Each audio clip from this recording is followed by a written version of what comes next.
Welcome, dear listener, to a quiet corner of our shared imagination, a tranquil space where the boundaries of time seem to soften and the whispers of history mingle with the gentle currents of possibility.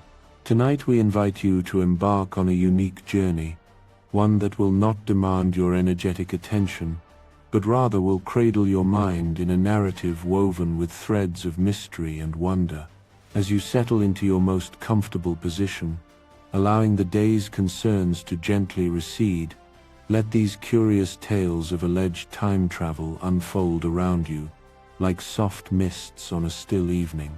There is no need to grasp at every detail, merely allow the soothing rhythm of the words to guide you, to lull your thoughts into a state of profound relaxation, preparing your mind and body for the restorative embrace of sleep. We often find ourselves drawn into the captivating depths of stories that challenge our understanding of reality, tales that make us pause and ponder the very fabric of existence. Some of these accounts touch upon the extraordinary notion of time travel, an idea that, while often confined to the realms of science fiction, occasionally seems to brush against the edges of our known world. Tonight we will explore a selection of these intriguing narratives, each one a small enigma, a gentle riddle offered to your sleepy consciousness. Our purpose is not to convince, nor to debate, but simply to present these stories as reflections in a quiet pool, allowing their subtle shimmer to calm your mind and invite a restful slumber. So please, let your body become heavy, let your breath deepen, and allow yourself to drift into this peaceful exploration of moments unstuck in time.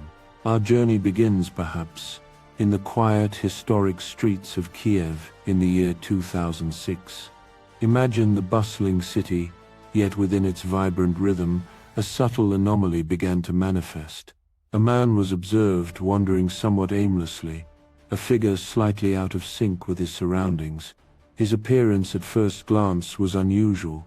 His clothes, upon closer inspection, seemed to whisper tales of a bygone era, fabrics and cuts quite unlike those worn in the bustling city of that present moment, a subtle discord that caught the eye. He carried with him an object that further deepened the enigma, a camera distinctly old-fashioned in its design, a relic that seemed to have emerged from a forgotten drawer of history. A police officer, noticing the man's disoriented demeanor and peculiar attire, approached him with a gentle inquiry. When questioned, the man offered a story that defied immediate comprehension. He claimed in a bewildered tone that he was not from this time, that he hailed from the past. He recounted an extraordinary event after taking a photograph of a strange, unidentified flying object in the sky. He had suddenly found himself transported, seemingly instantaneously, into this bewildering future. The officer, trying to make sense of this unusual declaration, requested some form of identification.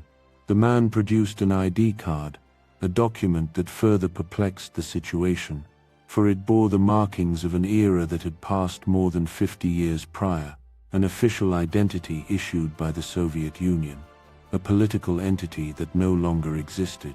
The name on this antiquated card was Sergei Ponomarenko. Faced with such an extraordinary and seemingly improbable account, the policeman, unsure how else to proceed, concluded that the man must be suffering from some form of mental distress. With a calm and gentle demeanor, he escorted Sergei to a psychiatric hospital in Kiev. Here, a psychologist named Pavlo Kutrikov, a man accustomed to the intricacies of the human mind, began to meticulously study Sergei's case, seeking to understand the true identity and circumstances of this enigmatic individual. During their interviews, conducted with a quiet patience, Sergei reiterated his claims. He stated that he had been born in Kiev on June 16, 1932.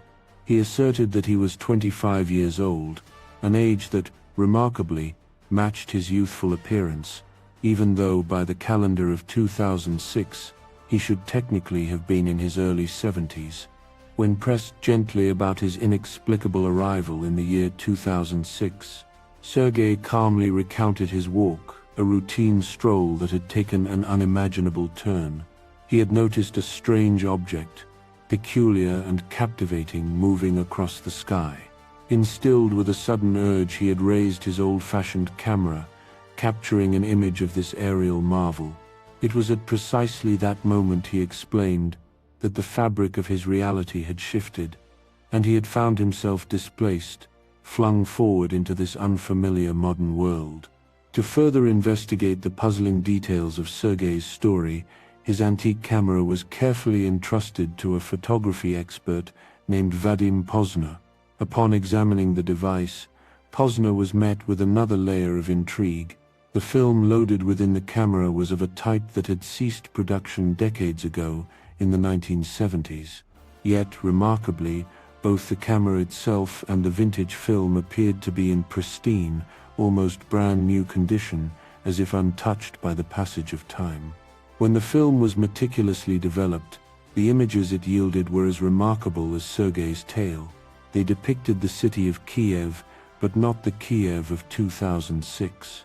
Instead, they revealed scenes of the city as it existed in the 1950s, a testament to a forgotten era. Among these fascinating glimpses of the past was a photograph of a young woman standing beside Sergei, who was clad in the very same clothes he had been wearing when he was discovered in 2006. And completing the puzzle, there was indeed a photograph of the mysterious UFO, captured just as Sergei had described. After these rounds of questioning, Sergei was gently escorted back to his room within the hospital, a space designed for observation and care. However, what followed was yet another bewildering twist in his already extraordinary narrative. Shortly after returning to his room, Sergei vanished. How he accomplished this feat remained a perplexing mystery. The doors to his room had been securely locked from the outside. The windows were fitted with sturdy bars, preventing any escape, and the comprehensive network of CCTV cameras throughout the hospital, which meticulously recorded every movement, showed no trace of him leaving the premises. It was as if he had simply dematerialized, leaving behind only the echoing questions of his presence. In the wake of Sergei Ponomarenko's inexplicable disappearance, the police initiated a thorough investigation, seeking to unravel his true identity and the veracity of his incredible claims. Their diligent inquiries yielded a fascinating discovery. Records indeed indicated the existence of a man named Sergei Ponomarenko during the Soviet period. Furthermore, this historical Sergei was officially reported to have disappeared in the 1960s, a detail that resonated with the strange events of 2006. The woman captured in one of Sergei's photographs, his fiancée, was identified as Valentina Kurish. With this lead, the investigators sought out a woman named Valentina Kurish, who at the age of 74 was living in Kiev. When gently questioned, she provided a story that astonishingly corroborated many of Sergei's more baffling claims. Valentina recounted that she had indeed been engaged to a man named Sergei Ponomarenko in the 1950s. She spoke of his initial disappearance in 1958, a bewildering event that saw him vanish for 3 days, only to return unexpectedly. Then she tragically recalled, in the 1960s, he had vanished once more, this time never to return, leaving her with a lifetime of unanswered questions and quiet longing. To further substantiate her incredible narrative, Valentina even produced her own cherished photographs of herself and Sergei from the 1950s. These images, remarkably, matched those that Sergei had taken on the very day he purportedly time-traveled, offering a deeply personal and poignant layer of corroboration. But Valentina's story held yet another, even more astonishing detail. She claimed that Sergei had, at some point after his 1960s disappearance, sent her a photograph from the future. With trembling hands, she presented this photograph to the police. The image depicted an older Sergei Ponomarenko, his face etched with the wisdom of years. The background of the photograph was particularly striking. It showcased a Kiev skyline featuring numerous towering skyscrapers, structures that simply did not exist in 2006, nor for that matter do they exist even today.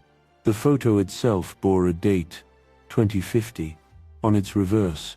A handwritten note, penned in Sergei's familiar script, offered a message of reassurance to Valentina, promising her that everything was fine, and that he would return to her when he could. It was a message that transcended time, a whispered hope across decades.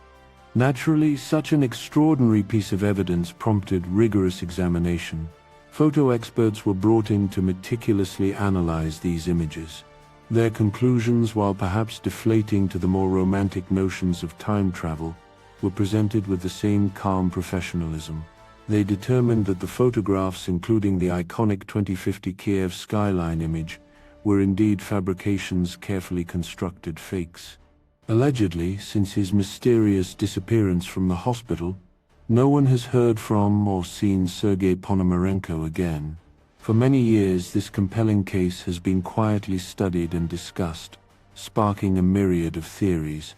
These range from the more mundane, suggesting a complex case of amnesia or an elaborate hoax designed to mislead, to the truly extraordinary, positing it as one of the greatest time travel mysteries ever recorded. In 2023, a popular online investigator, a YouTuber named Joe Scott, delved into the depths of Sergei Ponomarenko's story, seeking to uncover its true nature. His thorough investigation, conducted with a keen eye for detail, found no substantial evidence to prove the existence of Sergei Ponomarenko, Valentina Kurish, Vadim Posner, or Dr. Kutrakov, as they were presented in the narrative. Furthermore, Scott unearthed a crucial detail. The original photographs purportedly taken by Ponomarenko, including the famed 2050 Kiev skyline image, were mysteriously missing. The images and video footage that had been widely circulated as evidence, which had fueled so much of the story's intrigue, were actually traced back to a Ukrainian TV show called Aliens, a fictional program that had aired in 2012. It was also noted, with calm observation, that while the film Ponomarenko reportedly used in his camera was indeed discontinued, its actual discontinuation year was 1990, not 1970. This subtle difference meant that finding a role in like-new condition in 2006, while uncommon, would not have been entirely impossible.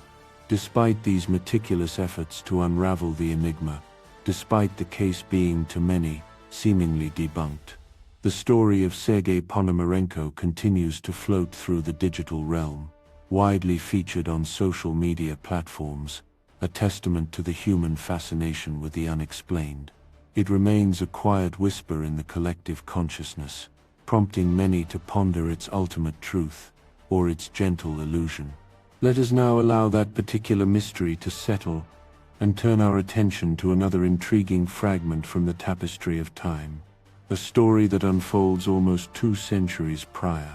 Our next account brings us to the year 1850, in the vicinity of Frankfurt, Germany, where a man named Jafar Vorin was found, his steps aimless, his demeanor lost amidst the quiet charm of a small village.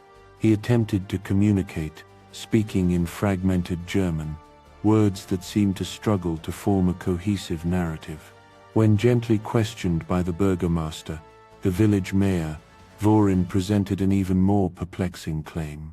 He stated that he hailed from a distant land, a country he referred to as Lexaria, situated within a broader region he called Sacria. Vorin, despite his disoriented state, possessed a basic understanding of German, allowing for some limited communication. However, when asked to write or speak more extensively, he reverted to what he claimed were his native tongues, languages he called Agsarian and Abramian, sounds and structures utterly unfamiliar to his German interrogators. Vorin patiently explained that he was a Christian, but one who also deeply studied the religion of Espa, a faith unknown to his listeners. He recounted his arduous journey to Europe, driven by the profound desire to locate his long-lost brother. Tragically, he claimed, his quest had been interrupted by a shipwreck, an unforeseen calamity that had deposited him, utterly bewildered, in this foreign land. Attempting to help him retrace his steps, the local authorities presented Vorin with a map of the known world.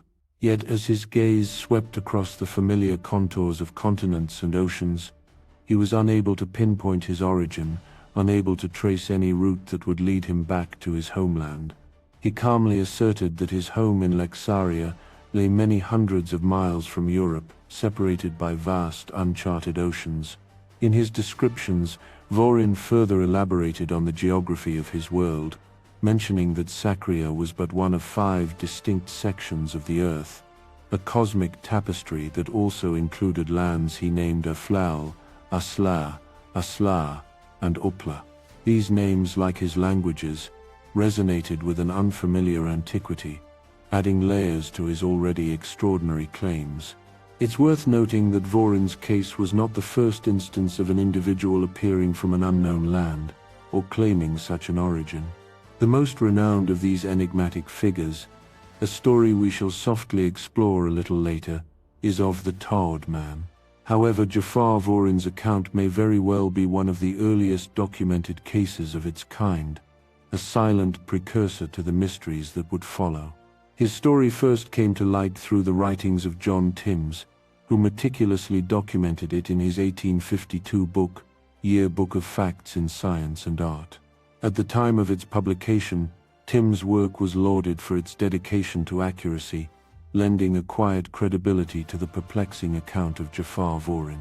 The authorities in Frankfurt, finding themselves utterly perplexed by Vorin's persistent and consistent claims, made a decision.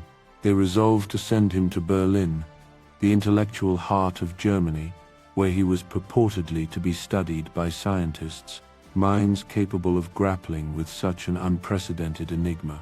Yet, the trail of Jafar Vorin grows faint at this point. His ultimate fate, what truly became of him after his journey to Berlin, remains shrouded in the mists of history. There is very little information available to us about the conclusion of his story.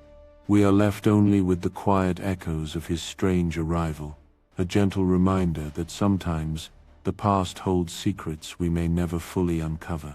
Allow the image of Jafar Vorin, a man displaced and lost, to softly fade, and let us now turn our attention to another profoundly intriguing and unsettling mystery, one that has captivated and puzzled minds for many years, including our own.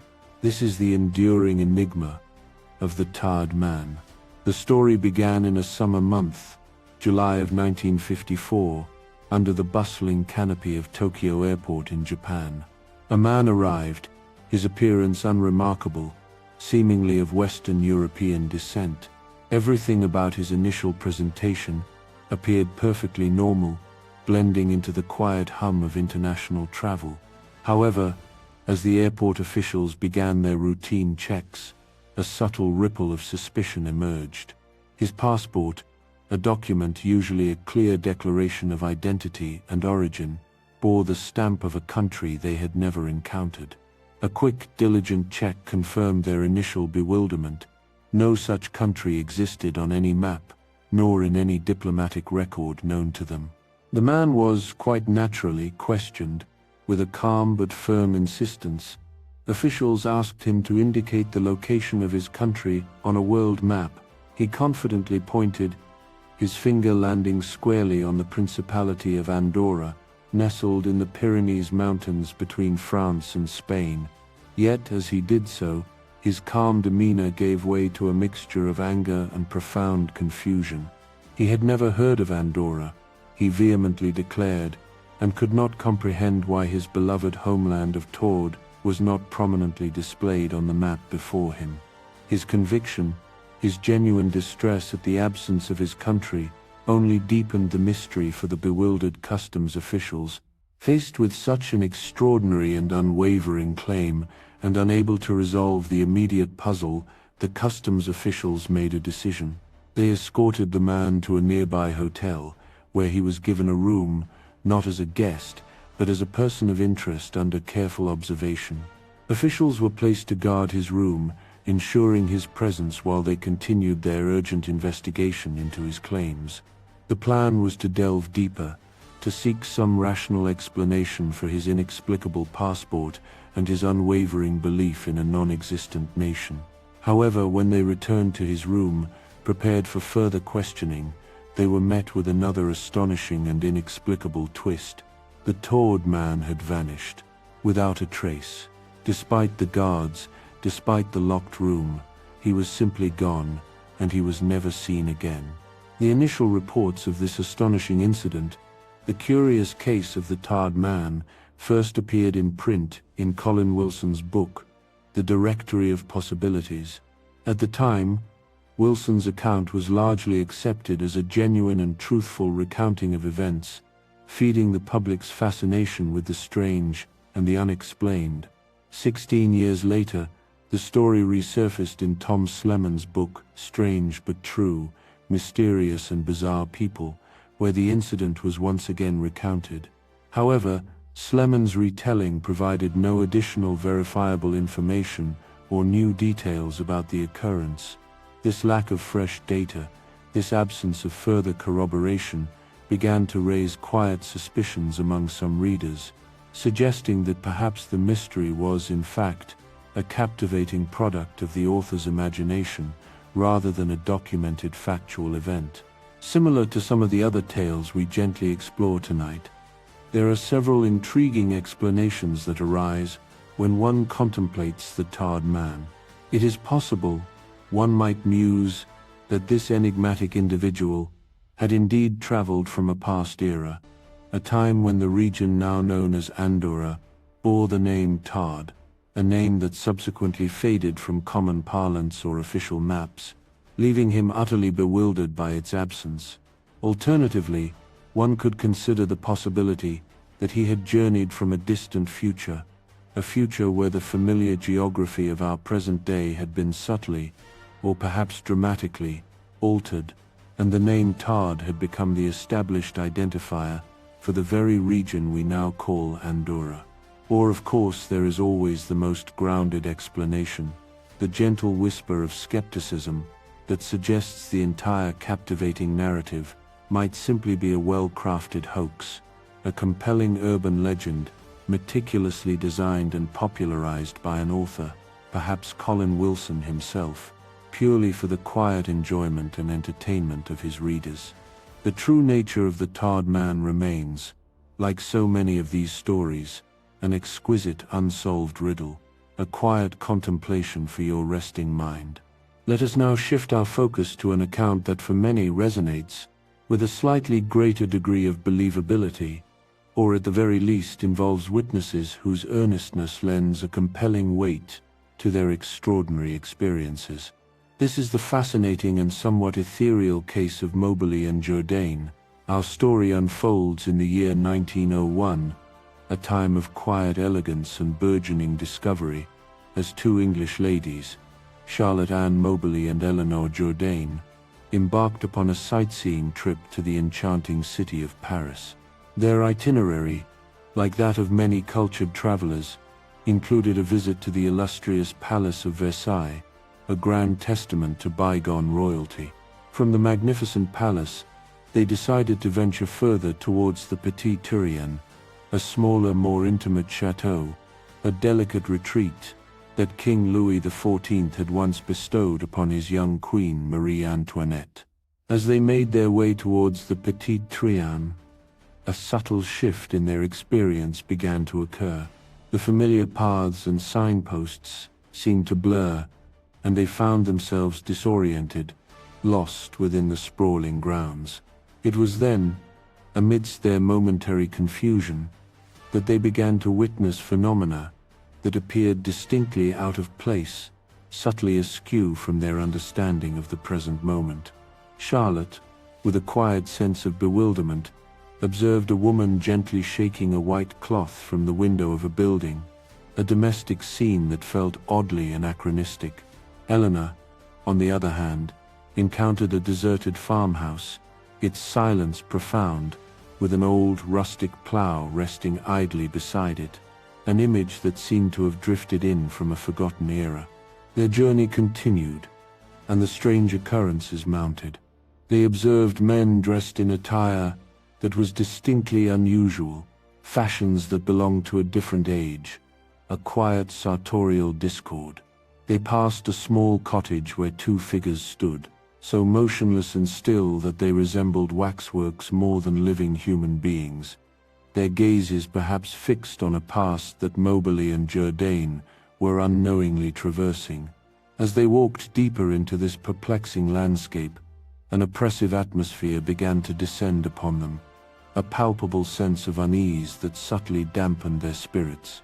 Their path led them to a circular garden pavilion, an elegant structure, where they saw a man seated. His face to them appeared repulsive, and his gaze fixed upon them carried an unsettling intensity, a look of quiet disdain, or perhaps profound disdain, that sent a shiver through them. Then, as if materializing from the verdant surroundings, a tall, handsome man with dark, piercing eyes appeared. With a calm, authoritative gesture, he directed them towards a small, unassuming bridge.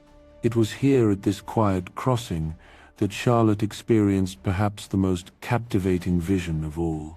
She saw a woman regal in her bearing, her posture serene, seemingly sketching in a notebook. The lady wore a simple white hat and a long, flowing summer dress, an image of quiet elegance that resonated deeply with historical portraits of royalty. It was only later, after they had emerged from this peculiar encounter and were safely back in more familiar surroundings, that the full weight of their experience began to settle. They realized, with a quiet astonishment, that the pavilion, the bridge, and the sketching woman, all the vivid details they had witnessed, had inexplicably vanished from the actual present-day landscape of Versailles. A week later, still grappling with the profound impact of their journey, they meticulously wrote down every detail they could recall, comparing their notes with a quiet intensity. It was then that a startling realization dawned upon them. They came to believe, with growing conviction, that the regal woman Charlotte had seen was none other than the ghost of Marie Antoinette, and that they had in some inexplicable manner experienced a time slip, or perhaps a form of retrocognition, a momentary piercing of the veil between historical periods. Naturally, such an extraordinary claim did not go unchallenged. Critics, with a grounded and rational perspective, judged their story as highly unlikely. They proposed more conventional explanations, suggesting that the ladies had perhaps misinterpreted known cases of paranormal activity within the extensive grounds of Versailles, weaving them into a narrative of their own making. However, parapsychologists, individuals dedicated to the study of phenomena beyond conventional scientific explanation, offered a different, more intriguing interpretation. They believed with a quiet conviction that the two women had indeed experienced a genuine time slip, a momentary displacement into a historical past. Driven by the profound impact of their experience and the desire to share their remarkable account, Moberly and Jourdain decided to publish their story.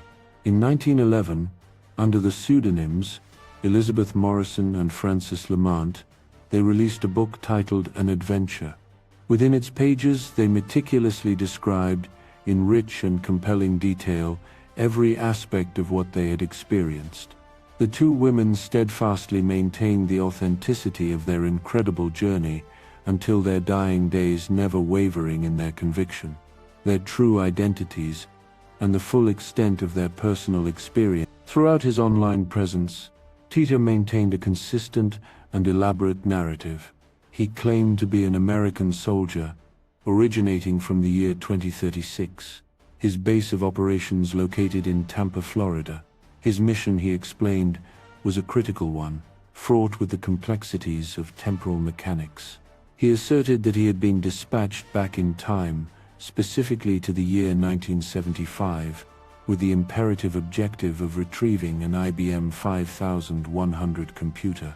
This particular machine, he calmly explained, possessed unique capabilities vital for debugging various legacy computer programs that would be in use in his future of 2036.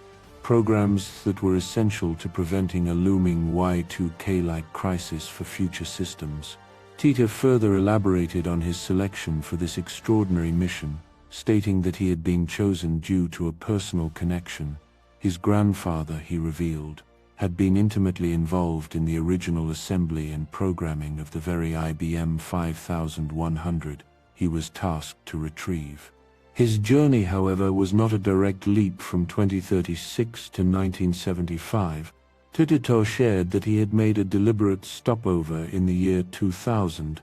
The reasons for this intermediate stop were twofold and deeply personal: to collect precious family photographs that had been lost during a future American Civil War, and to spend time, perhaps for the last time, with his beloved family, before returning to his own tumultuous era.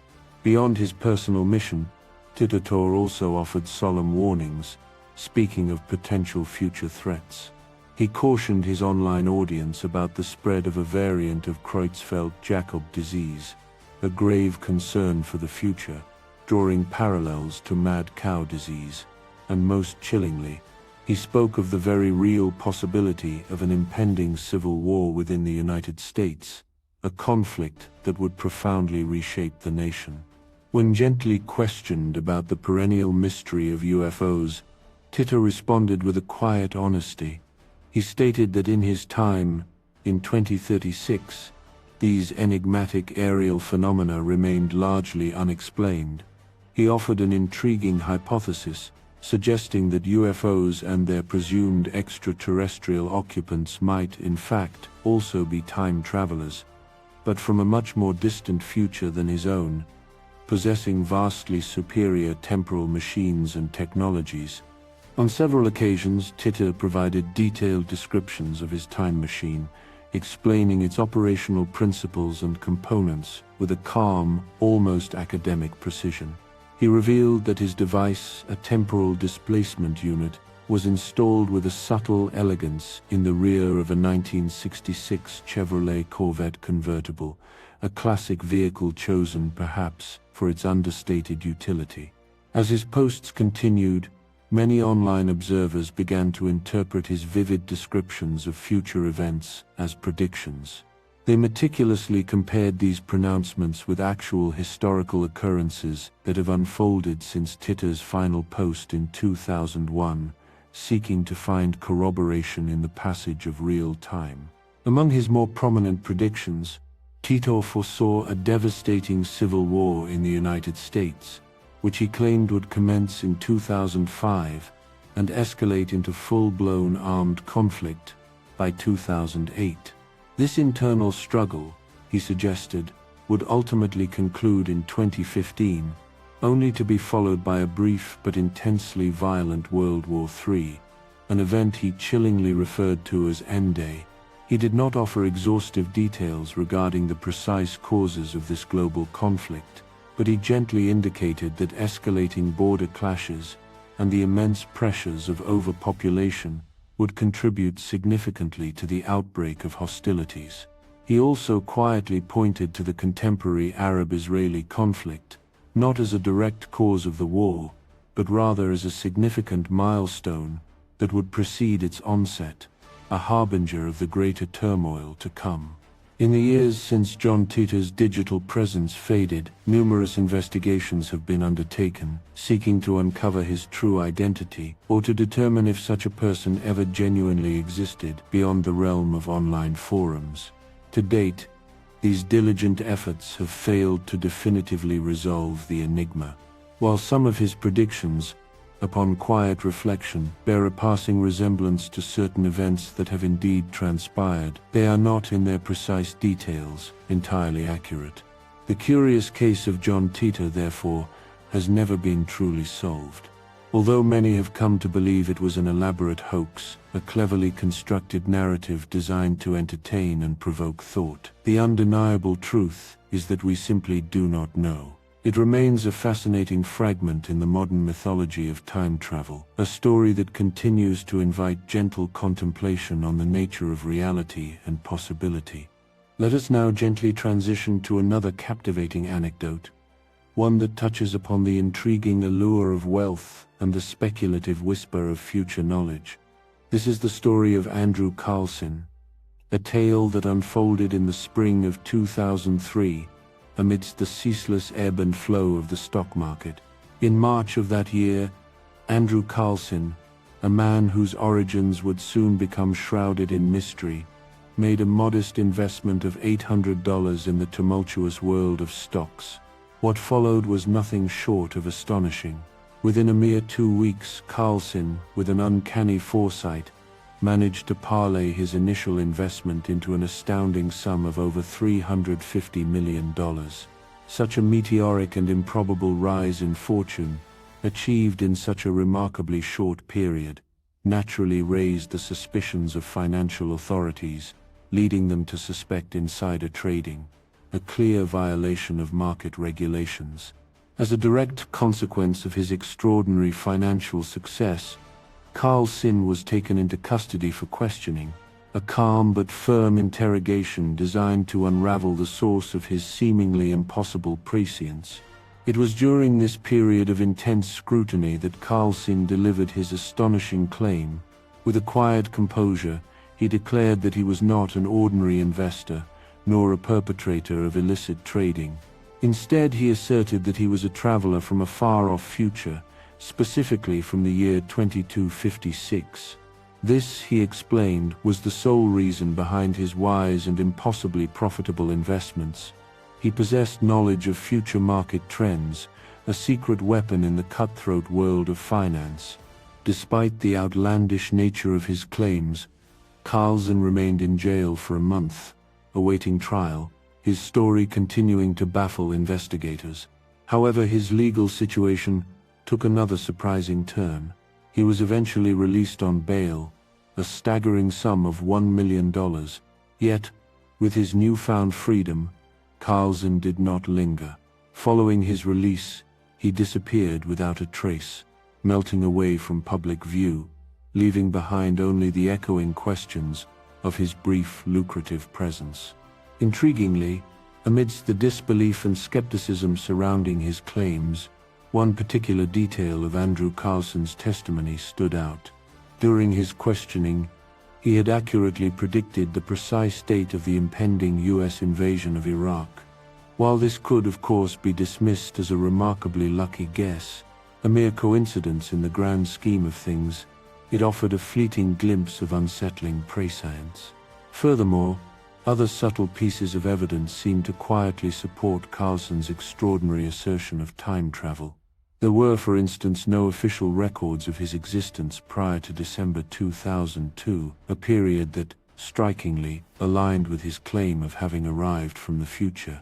And crucially, since his abrupt disappearance in 2003, authorities have been utterly unable to locate him under any known aliases, his identity seemingly dissolved back into the ether.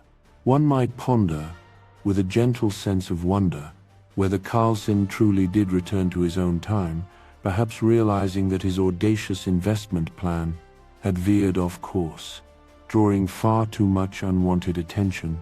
Or, alternatively, one could consider the more grounded possibility that the entire captivating narrative was an elaborate hoax, a meticulously crafted deception designed to extract himself from a difficult predicament with the authorities, using the fantastical veil of time travel as his ultimate escape.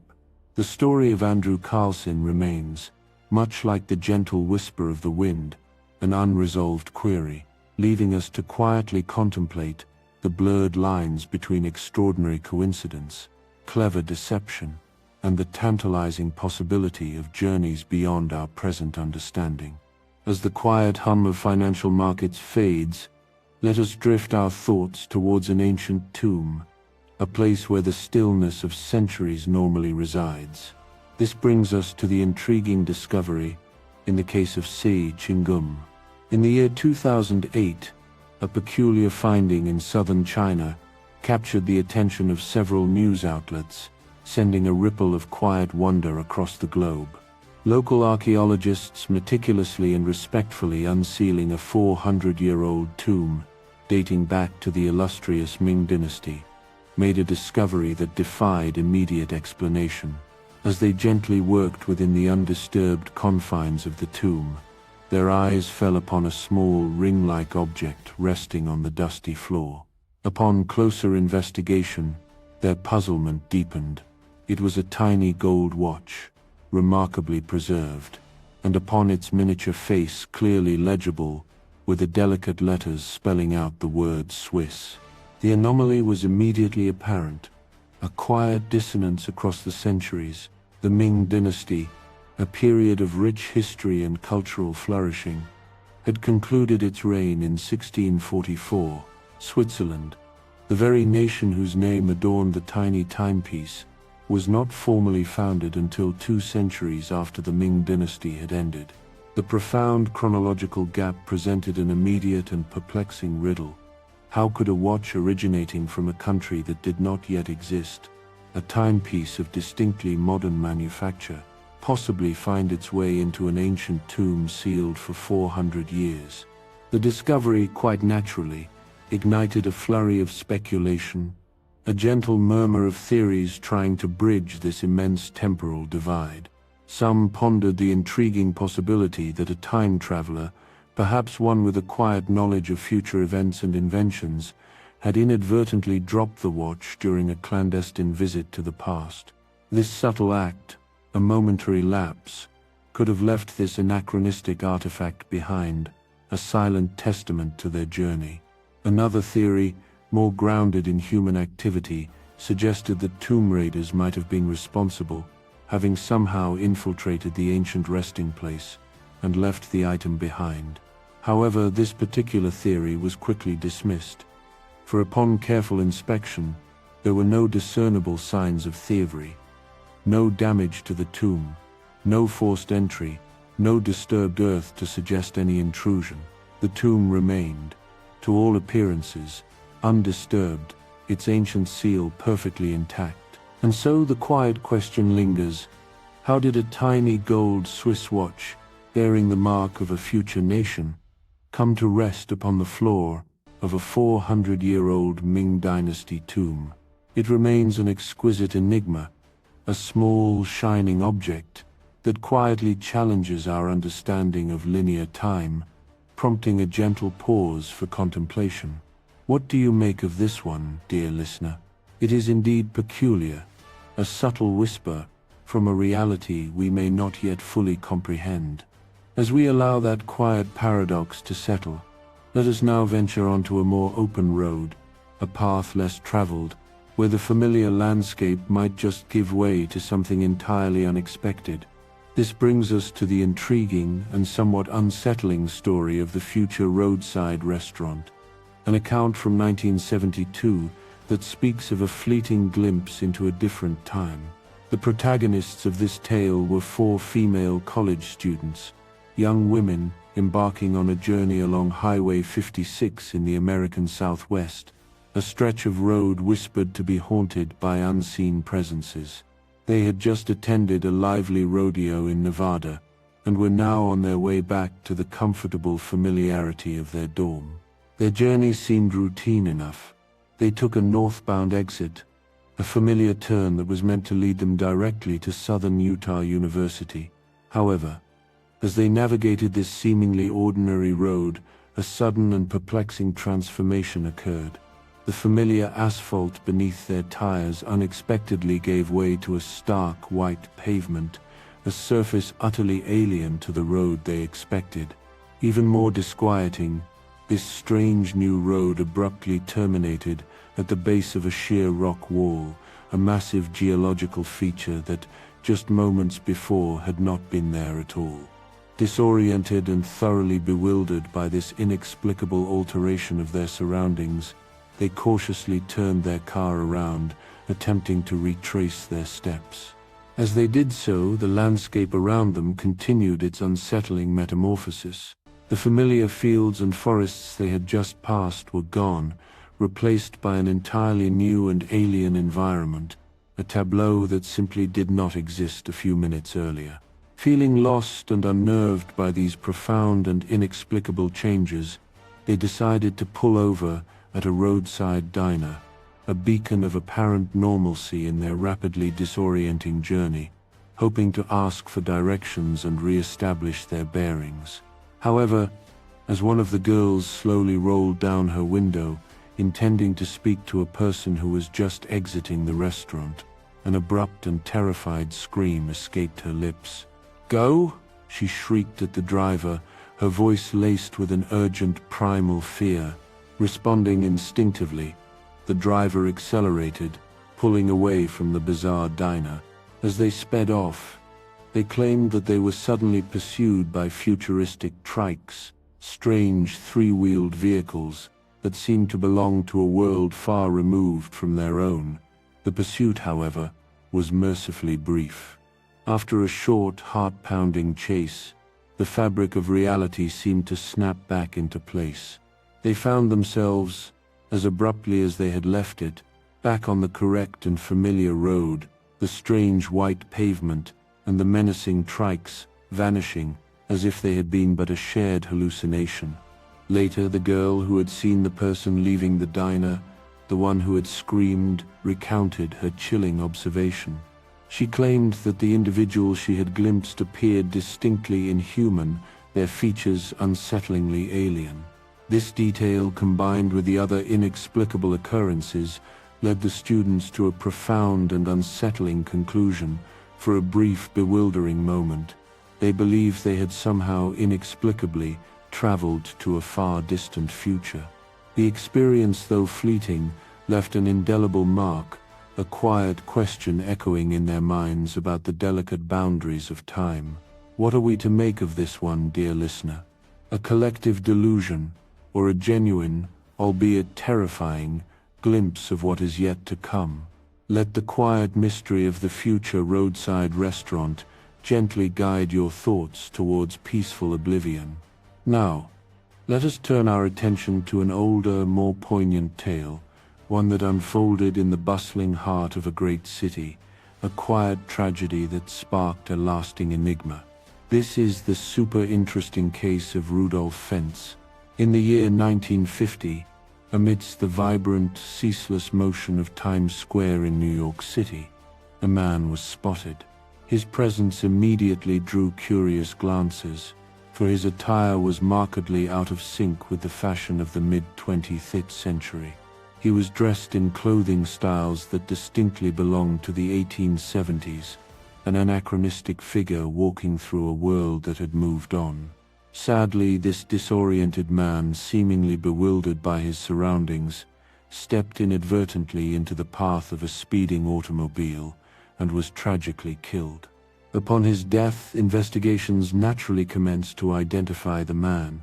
It was discovered that his name was Rudolf Fentz. However, his disoriented state and his anachronistic clothing were far from the only unusual aspects of his presence. When police meticulously searched his pockets, they uncovered a collection of items that only deepened the mystery. Among them was a letter dated with unsettling precision to the year 1876.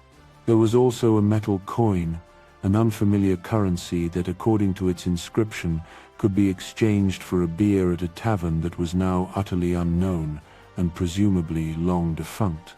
A horse and carriage care receipt, a document from an era of slower transport, was also found, alongside several vintage business cards, their designs and details belonging to a forgotten world. And finally, some cash, in denominations and forms that had long since passed out of circulation. Every single one of these documents, remarkably, along with his peculiar clothing, was found to be in pristine condition, as if they had merely been plucked from the past moment before. Furthermore, as the police continued their diligent investigation, they encountered another baffling detail. There were no recent records of anyone named Rudolf Fentz in any contemporary archives or databases. It was as if the man had simply materialized out of thin air in 1950. However, determined to unravel the enigma, investigators delved deeper, meticulously searching through older, more obscure archives. Their perseverance was rewarded with a startling discovery. Records did indeed indicate that a man with the exact same name, Rudolf Fentz, had been reported missing in the year 1876. This date, with an uncanny precision, matched the date on the letter found in the deceased man's pocket. For many years, his profoundly moving story has been quietly recounted and studied, held up as a compelling example of alleged time travel. It paints a vivid yet somber picture of a man from the past, thrust without warning into a future he neither recognized nor understood. His disorientation, his profound sense of being lost, ultimately led to his tragic demise, struck down by an unfamiliar motorized vehicle, a symbol of the future he could not comprehend. The quiet tragedy of Rudolf Fentz continues to resonate, a gentle reminder of the unpredictable dance between time and fate. Now let us turn our attention to two stories that, though often linked, each present their own distinct tapestry of intrigue, woven with threads of naval experiments, psychological warfare, and the tantalizing possibility of temporal displacement. These are the tales of the Philadelphia Experiment and the Montauk Project, narratives that have captivated imaginations for decades. The Philadelphia Experiment is a story that speaks of a naval military experiment rumored to have taken place in the quiet industrial setting of the Philadelphia Naval Shipyard in Pennsylvania, USA, during the tumultuous days of October 1943. According to the whispers of this legend, the U.S. Navy destroyer escort, the USS Eldridge, was the subject of an audacious scientific endeavor. The goal, it was said, was to render the ship invisible to enemy devices, a feat known as cloaking, making it undetectable to radar and perhaps even to the naked eye. Some of the more elaborate accounts of this purported experiment suggest that the ship achieved far more than mere invisibility. They claim that the USS Eldridge was not only cloaked, but was also able to travel back in time, albeit for a brief duration, perhaps as little as 10 seconds, a subtle ripple in the fabric of chronology. However, popular culture, ever keen to amplify the dramatic, has often portrayed far more significant and spectacular time jumps, painting vivid pictures of ships disappearing for extended periods. Despite its enduring popularity and its frequent appearance in speculative fiction, the story of the Philadelphia Experiment is widely regarded as a hoax, a captivating piece of folklore rather than documented fact. The U.S. Navy has consistently and unequivocally denied that any such experiment ever occurred, offering no official corroboration for the extraordinary claims. Furthermore, details within the story often contradict well-established facts about the U.S. Eldridge, its operational history, and perhaps most fundamentally, the known laws of physics as understood today. Yet, the tale persists, a quiet testament to the human fascination with secret projects and the allure of impossible technology.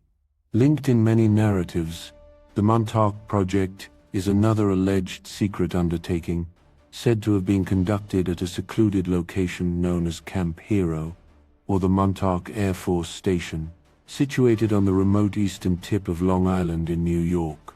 Rumors surrounding this project suggest that its clandestine aims encompassed the development of advanced psychological warfare techniques, pushing the boundaries of mind control and perception, and the exploration of exotic research, including, most tantalizingly, the possibility of time travel itself.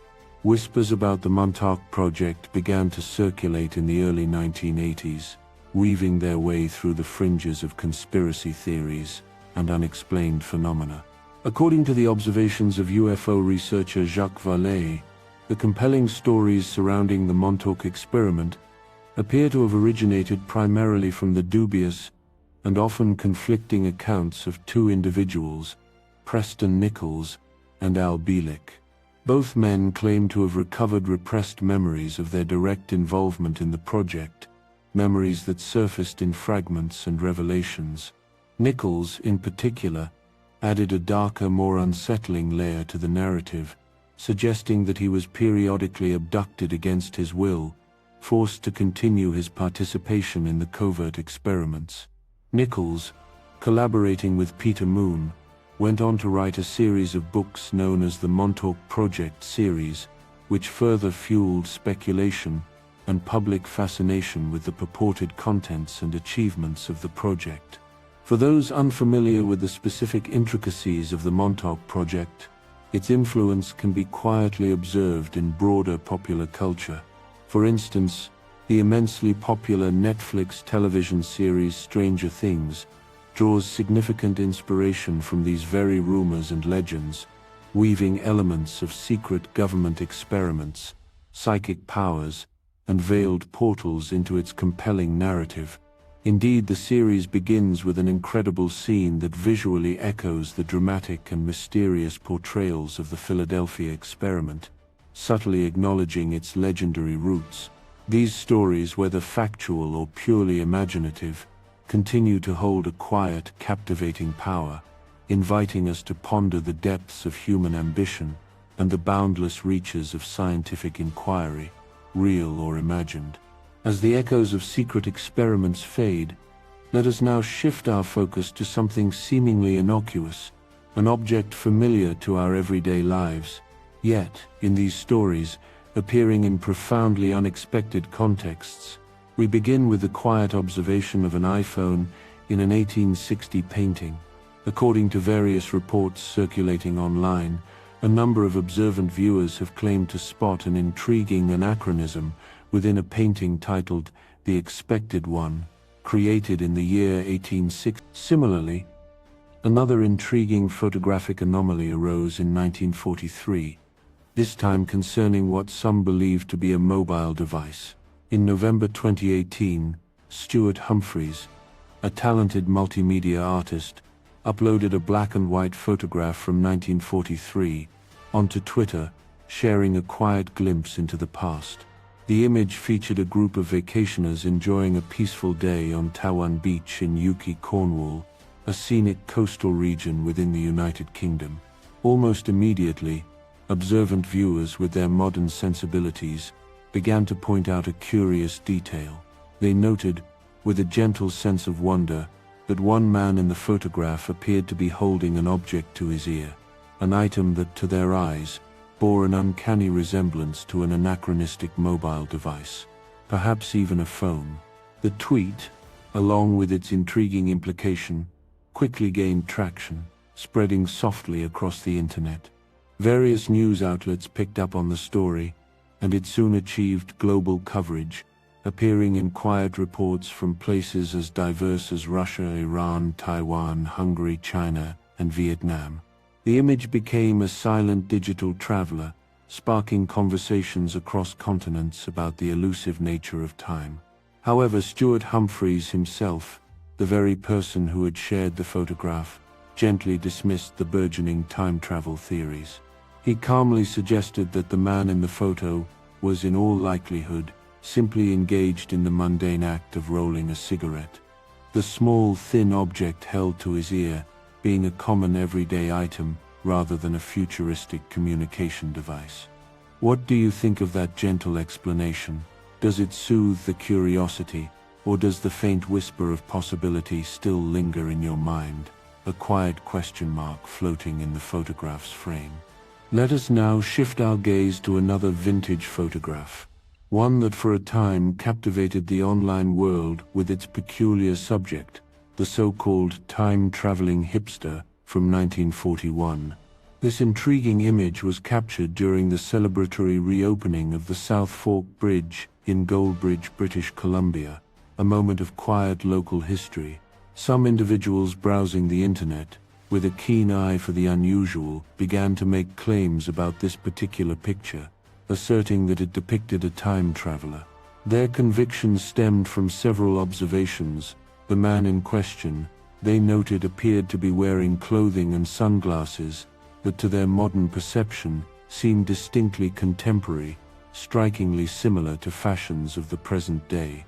Furthermore, he was holding a small camera, an object that at first glance seemed somewhat out of place for that specific period in history. However, subsequent and more thorough research, conducted with a calm and measured approach, provided a more grounded perspective. It gently suggested that the man's overall appearance would not, in fact, have been particularly unusual in 1941. The sunglasses he was wearing, for instance, a stylish accessory, had actually made their first appearance in the 1920s, having been available for quite some time by 1941. And while his shirt might, at first glance, resemble a printed t-shirt, a garment more commonly associated with later decades, it was, upon closer inspection, identified as a sweater adorned with a sun-own emblem. This type of clothing was, in fact, often worn by sports teams during that specific period, a common and accepted form of casual wear. The sweater itself was observed to be similar to those used by the Montreal Maroons, a notable ice hockey team from that era. So while the man's clothing certainly appeared more casual than that of some of the other individuals in the photograph, it was nonetheless readily available and fashionable at that time. Regarding the camera he held, while it was indeed smaller than many of the photographic devices prevalent in that era, it was discovered that cameras of that particular size did in fact exist. Although the precise make of his camera remains unclear, it was noted that Kodak, a leading manufacturer, had been producing portable cameras of similar dimensions since as early as 1938. Regardless of these gentle explanations, the overall effect of the man's appearance within the historical context of the photograph still undeniably strikes many as peculiar, a subtle visual discord that continues to prompt quiet reflection. What are your thoughts on this one, dear listener? Does the explanation fully settle the intriguing image, or does the faint air of mystery still linger, a quiet curiosity in the corners of your mind? Let us now drift our attention to another fascinating visual anomaly, this one captured on film during a moment of grand cinematic history, the so-called Chaplin's time traveler. In the year 2010, a filmmaker named George Clark, hailing from Northern Ireland, uploaded a captivating video clip onto YouTube, giving it the intriguing title Chaplin's Time Traveler. The clip meticulously examined extra material found on a DVD of Charlie Chaplin's iconic silent film, The Circus. This additional footage included rare glimpses from the film's premiere, held in 1928 at the Grand Grauman's Chinese Theater in Los Angeles, a beacon of cinematic splendor. Within this historical footage, a particular scene captured Clark's astute attention. A woman can be seen walking by, her hand raised to her ear, an object held delicately within her grasp. Upon a closer, more detailed examination, Clark became convinced that the woman was in fact engaged in conversation, speaking into a thin black device that bore a striking resemblance to a modern mobile phone. This observation led him to a compelling, albeit speculative, conclusion. He believed that she was quite possibly a time traveler, a visitor from another era who had inadvertently left a subtle trace of her presence in the past. The clip, with its intriguing premise, quickly garnered immense popularity, captivating millions of viewers across the globe. It became a quiet viral sensation, sparking countless discussions and debates about its true meaning. Indeed, it was a topic that even we, in an earlier time, gently explored. However, Nicholas Jackson, an associate editor for the esteemed publication The Atlantic, offered a more plausible and grounded explanation, calmly addressing the growing speculation.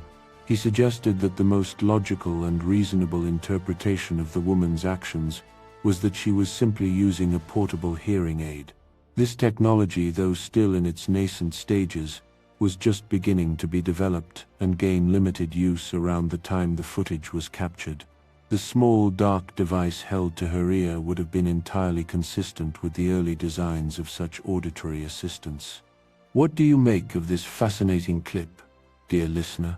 Does the simple, quiet explanation of an early hearing aid fully account for the scene, bringing a gentle resolution to the visual enigma? Or does the enduring image of a woman seemingly conversing into a device from the future continue to hold a subtle, captivating power, an invitation to ponder the unexplained? Allow your thoughts to softly drift as we move to our next tale. Our journey through these intriguing possibilities now brings us to a more recent series of claims, tales that emerged into the digital spotlight with a quiet ripple of controversy. This is the story of Noah, a man who in 2017 presented himself as a time traveler from the year 2030. To lend credence to his extraordinary claims, Noah underwent what was widely publicized as a lie detector test, a dramatic gesture intended to convince a skeptical public of his veracity. The results, as reported, suggested he passed, further fueling the intrigue surrounding his story. Later, Noah appeared in another video, this time alongside a second man who also claimed to be Noah, but from a more distant future, the year 2070. Together, these two figures offered some vague and rather abstract descriptions of what the future held. Their pronouncements, however, were not always clear or immediately comprehensible to a modern audience. For instance, they spoke of cars being very fast and pushed by the road, a description that, while evocative, lacked precise detail and left many pondering its exact meaning. Noah's initial predictions, despite their vagueness, touched upon topics that resonate deeply with contemporary hopes and fears. He spoke of advanced artificial intelligence becoming a ubiquitous part of daily life, of humanity achieving a manned mission to Mars, pushing the boundaries of space exploration, and perhaps most comfortingly, of cures being found for devastating diseases such as cancer. Yet the narrative surrounding Noah took another unexpected turn. A man later came forward, identifying himself as Jason, and claimed to be the real Noah, asserting that the entire captivating saga had been an elaborate hoax, a meticulously crafted deception, designed to capture public attention. This counterclaim added another layer of complexity to an already convoluted story, blurring the lines between genuine experience and calculated fabrication.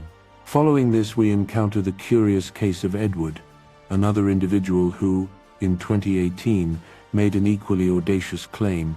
He asserted that he had traveled to the year 5000 to substantiate his extraordinary journey. Edward even shared what he presented as photographic proof of his temporal excursion. He stated, with quiet conviction, that he had been chosen for a highly classified project in 2004, a secret undertaking that had propelled him into the distant future. The photograph he shared, a striking image of an underwater city, he explained, depicted what Los Angeles would become in the year 5000. By that distant time, he elaborated, the world would have been dramatically reshaped by the relentless forces of global warming, with vast expanses of land submerged beneath rising sea levels. Humanity, in his future, would have adapted, surviving by inhabiting magnificent floating cities, such as the one he claimed to have photographed. While Edward's claims might, at first glance, appear outlandish and beyond the realm of immediate credibility, many observers pointed out, with a quiet sense of reflection, that his predictions were perhaps not as far-fetched as they initially seemed. The scientific community has long discussed the potential impacts of global warming, and the concept of floating cities as a radical adaptation to rising sea levels has been explored in various architectural and futurist designs. Thus, the idea that humanity could very well be living in such floating metropolises in the years to come, though distant, is not entirely outside the bounds of human imagination and ingenuity.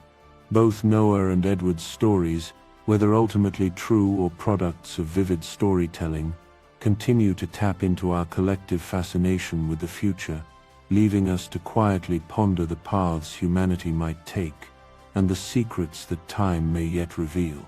Let us now drift our minds to a more tangible, yet equally mysterious, account, one that unfolds in the clear skies above Scotland, touching upon a subtle, almost dreamlike prescience. This is the strange one, the story of Victor Goddard's flight. Our tale begins in 1935, a time when aviation was still a relatively young and rapidly evolving field. Air Marshal Sir Robert Victor Goddard, a skilled and experienced pilot, was navigating his aircraft towards a disused airfield in Scotland. As he approached his destination, he suddenly encountered a perplexing and highly unusual storm, a swirling mass of clouds, unlike any he had witnessed before, characterized by an eerie, vibrant yellow hue.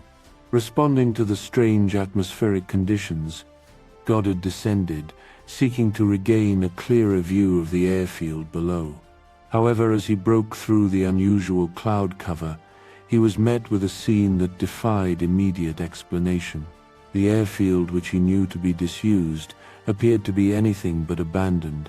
Instead, it was bustling with activity. Mechanics, dressed in striking blue overalls, were busily servicing a fleet of bright yellow trainer planes. This was a profound anomaly, for at that time, Royal Air Force mechanics wore brown uniforms, and their trainer planes were typically painted silver. Furthermore, the type of plane he observed, the Magister, was a design that had not yet been introduced into service. Faced with such a bewildering and anachronistic scene, and as the strange storm intensified around him, Goddard prudently decided not to linger. He turned his aircraft and returned home, his mind undoubtedly processing the extraordinary sights he had just witnessed. 4 years passed, and life continued its steady march. Then, in 1939, as if a curtain had been quietly drawn back, Victor Goddard's unusual experience came to a stunning, prophetic fruition.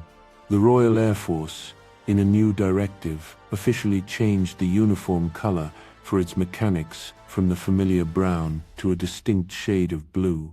Concurrently, the trainer planes, once silver, were now painted a vibrant yellow, precisely the color Goddard had seen. And completing the uncanny puzzle, the very airfield where he had encountered the future scenes was reactivated for military use, its runways once again alive with activity, servicing a new type of aircraft. The Magister, the very plane Goddard had glimpsed from the air that day. The quiet question that lingers from Victor Goddard's flight is a profound one. Did he truly, for a fleeting moment, travel through time, catching an accidental glimpse of a future yet to unfold? Or, alternatively, did his extraordinary experience stem from a more grounded though still remarkable source?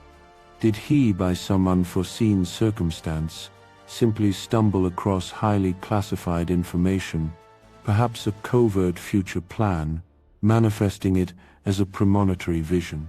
The mystery remains, a gentle invitation for your mind to consider the subtle, sometimes inexplicable, ways in which past, present, and future might quietly intertwine.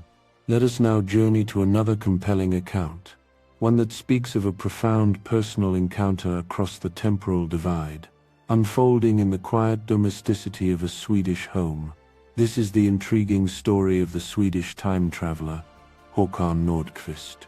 Our tale begins on a seemingly ordinary day, August 30th, 2006, when Håkan Nordqvist returned to his home in Sweden to find an unexpected disruption.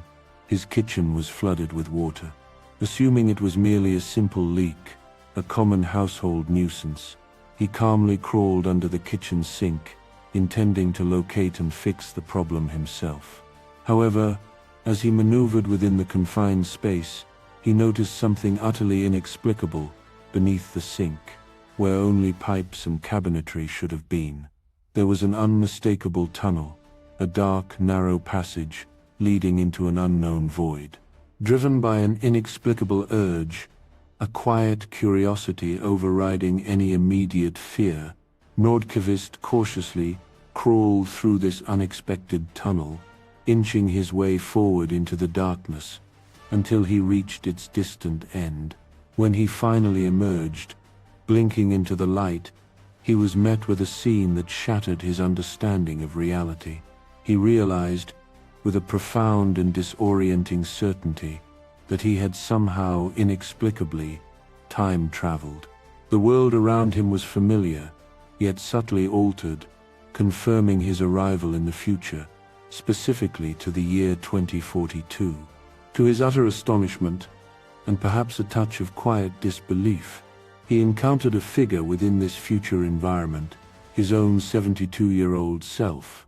The future Nordqvist, remarkably, did not appear shocked or surprised by the sudden appearance of his younger counterpart. Instead, he greeted him with a calm acceptance, as if such an event was merely an expected, albeit extraordinary, facet of his own life story. Furthermore, the older Nordqvist shared intimate, private details, snippets of personal history, and thoughts that only the present-day Håkan could possibly know, offering an irrefutable, deeply personal corroboration of their shared identity across time. Even more compellingly, both versions of Håkan bore the same distinctive tattoo, though the future version's tattoo was, naturally, a bit faded by the passage of decades. To commemorate this extraordinary meeting, they even took a selfie together, a quiet digital artifact spanning 36 years. After this profound and bewildering encounter, Nordqvist somehow found his way back through the mysterious tunnel, returning to his own time in 2006. It all seems, to the rational mind, undeniably far-fetched, a narrative born of vivid imagination. Yet, Håkan Nordqvist himself remains utterly convinced that his incredible journey was a genuine and undeniable experience. What do you make of his remarkable claims, dear listener? A vivid dream, a profound psychological event, or a subtle, quiet ripple in the very fabric of time itself? Let the quiet wonder of such a meeting gently guide your thoughts toward a deep and peaceful rest. As that personal encounter fades, let us now consider a collective experience, a shared moment of temporal displacement that, if true, speaks to the profound and sometimes terrifying unpredictability of time. This next story, a compelling fragment of the unexplained, comes to us from the pages of the Little Giant Book of Eerie Thrills and Unspeakable Chills, a collection compiled by Ron Edwards, C.B. Colby, and John Macklin. According to these authors, our tale unfolds in 1932, a time of fragile peace preceding the gathering storms of global conflict. A newspaper reporter named J. Bernard Hutton and his accompanying photographer Joachim Brandt were dispatched on an assignment to create a feature story on the bustling Hamburg shipyard in Germany, capturing the quiet industry of the era. Having diligently completed their assignment, and just as they were preparing to leave the shipyard, a sudden and disquieting sound pierced the air. The unmistakable roar of aircraft engines filled the sky. They looked up, their eyes scanning the heavens, only to witness a terrifying spectacle. The sky was filled with fighter planes, a menacing swarm of military aircraft. Then, with an abrupt and horrifying intensity, anti-aircraft batteries erupted, spewing fire and smoke into the sky, and the concussive force of bombs began to detonate, shaking the very ground beneath their feet. In an instant, the peaceful shipyard had been violently transformed. They found themselves, without warning, plunged into a chaotic war zone, surrounded by the deafening sounds of conflict and the terrifying reality of death and chaos everywhere. In a state of profound shock and disorientation, Hutton desperately sought help, turning to a security guard nearby. But his plea was met with a stark command. He and Brandt were told to leave the area immediately, their presence a dangerous anomaly in the unfolding horror. Stunned and terrified, they somehow managed to retreat from the scene. Yet, as abruptly as the chaos had begun, it just as suddenly ceased. Once they had put some distance between themselves and the inexplicable war zone, everything seemed to return to an unsettling normalcy. There was no visible damage to any of the buildings, no signs of the recent devastation they had witnessed. The other people around them were calm, going about their business, utterly devoid of panic or any awareness of the terror that had just unfolded. Even the photographs Brandt had instinctively taken during the attack, when developed, showed nothing but the peaceful, undisturbed shipyard, devoid of any aerial combat or explosions. Their bewildered colleagues, upon hearing their incredible account, simply dismissed their claims, gently suggesting that the two men must have indulged too freely in drink, mistaking their vivid imaginations for reality. Years later, a quiet 11 years after their bewildering experience, and following the devastating outbreak of World War II, Hutton stumbled upon a newspaper article that sent a profound shiver through his memory. The article reported on the Royal Air Force's successful raid on the Hamburg shipyard. The description of the attack, the details of the aircraft, the explosions, the very atmosphere of chaos, was strikingly, unnervingly identical to what he and Brandt had witnessed that fateful day in 1932. The question quietly echoes, did Hutton and Brandt truly experience a traumatic precognition, a horrifying glimpse into a future event, 11 years before it actually occurred? What are we to think about this profound and unsettling case, dear listener?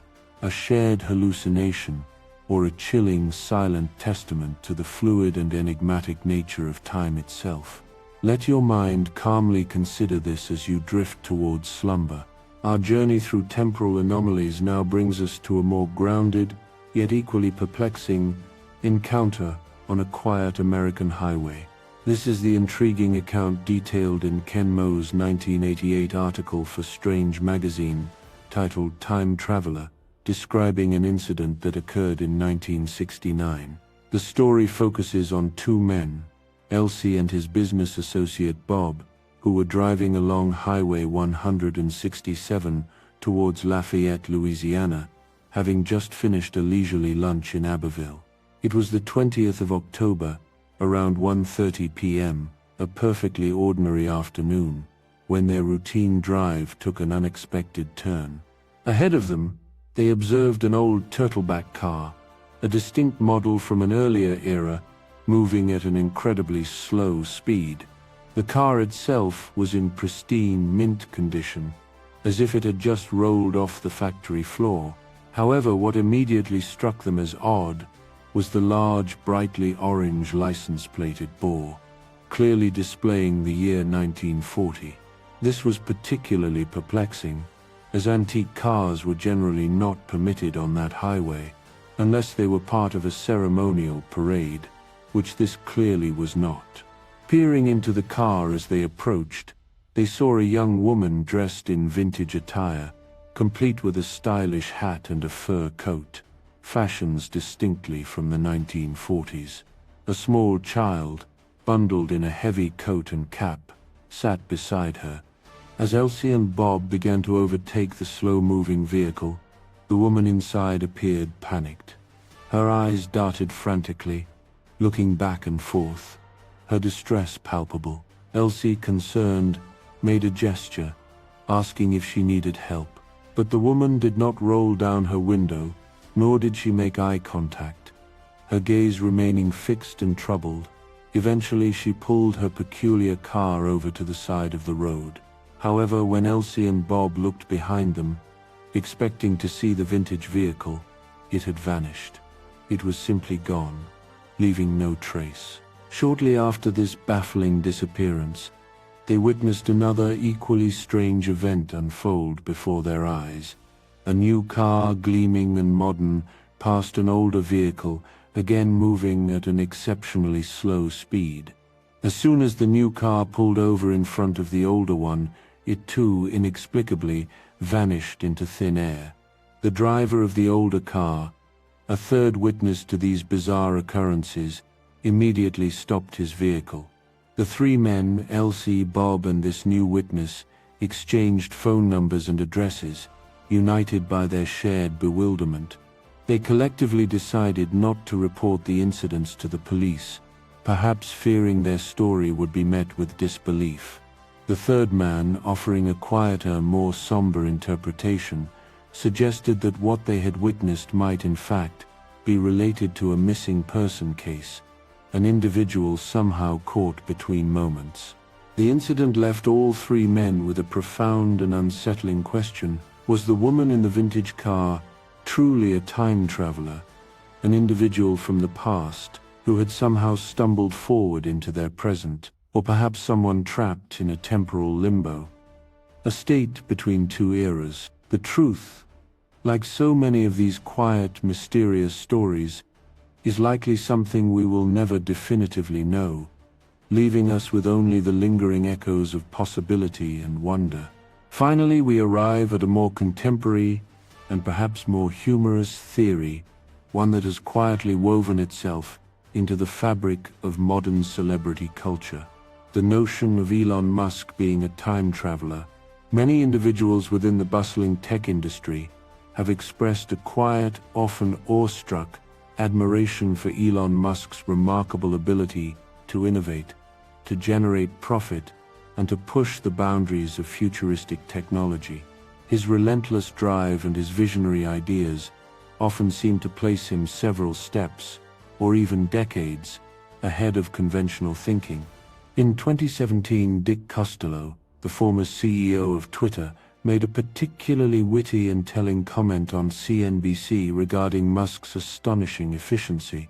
He mused, with a gentle smirk, that Musk seemed to possess either more hours in the day than the rest of us, or that he was from the future.